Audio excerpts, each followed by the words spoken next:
Dorothy wept bitterly at the passing of her hope to get home to Kansas again, but when she thought it all over she was glad she had not gone up in a balloon. And she also felt sorry at losing Oz, and so did her companions. The Tin Woodman came to her and said, "Truly I should be ungrateful if I failed to mourn for the man who gave me my lovely heart. I should like to cry a little because Oz is gone, if you will kindly wipe away my tears, so that I shall not rust." "With pleasure," she answered, and brought a towel at once. Then the Tin Woodman wept for several minutes, and she watched the tears carefully and wiped them away with the towel.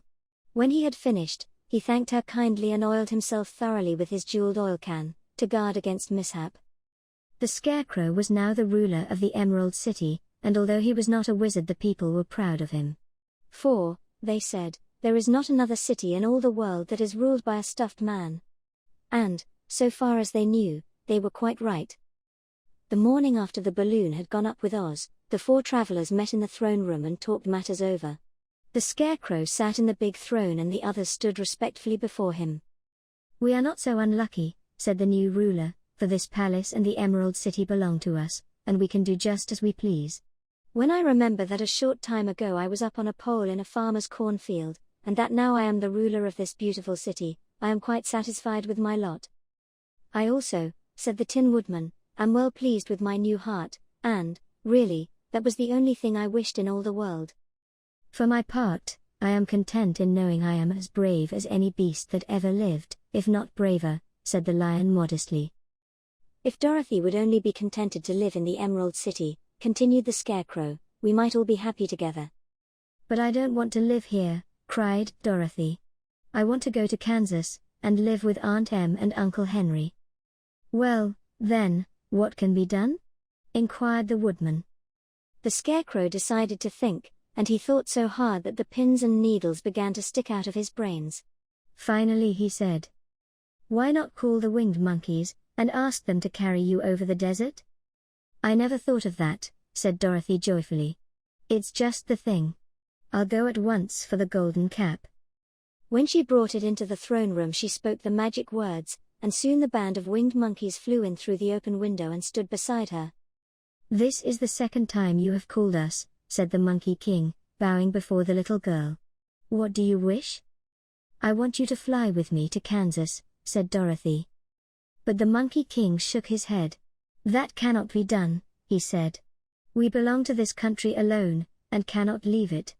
There has never been a winged monkey in Kansas yet, and I suppose there never will be, for they don't belong there. We shall be glad to serve you in any way in our power, but we cannot cross the desert. Goodbye." And with another bow, the Monkey King spread his wings and flew away through the window, followed by all his band. Dorothy was ready to cry with disappointment. "I have wasted the charm of the golden cap to no purpose," she said, "for the winged monkeys cannot help me."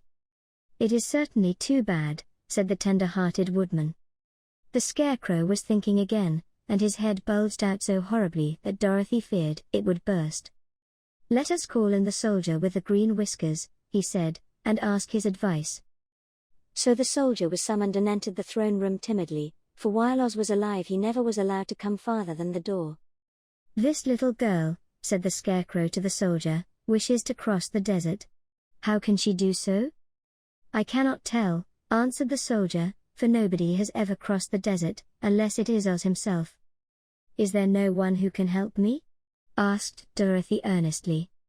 "Glinda might," he suggested. "Who is Glinda?" inquired the Scarecrow. "The Witch of the South. She is the most powerful of all the witches, and rules over the Quadlings. Besides, her castle stands on the edge of the desert, so she may know a way to cross it." "Glinda is a good witch, isn't she?" asked the child. "The Quadlings think she is good," said the soldier, "and she is kind to everyone. I have heard that Glinda is a beautiful woman, who knows how to keep young in spite of the many years she has lived." "How can I get to her castle?" asked Dorothy. "The road is straight to the south," he answered, "but it is said to be full of dangers to travelers. There are wild beasts in the woods, and a race of queer men, who do not like strangers to cross their country. For this reason none of the Quadlings ever come to the Emerald City."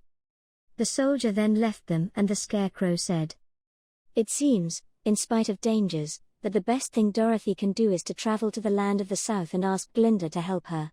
For, of course, if Dorothy stays here she will never get back to Kansas. You must have been thinking again, remarked the Tin Woodman. I have, said the Scarecrow. I shall go with Dorothy, declared the Lion, for I am tired of your city and long for the woods and the country again. I am really a wild beast, you know. Besides, Dorothy will need someone to protect her.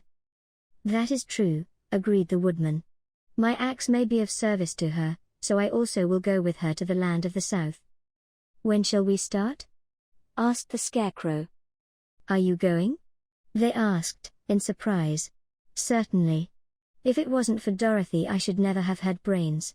She lifted me from the pole in the cornfield and brought me to the Emerald City. So my good luck is all due to her, and I shall never leave her until she starts back to Kansas for good and all. Thank you, said Dorothy gratefully. You are all very kind to me. But I should like to start as soon as possible. We shall go tomorrow morning, returned the Scarecrow. So now let us all get ready, for it will be a long journey.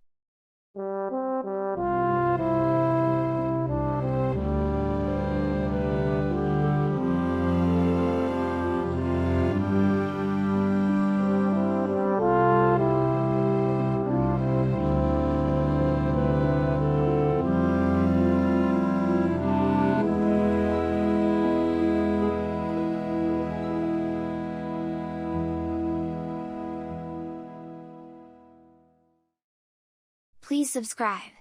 New stories, every week.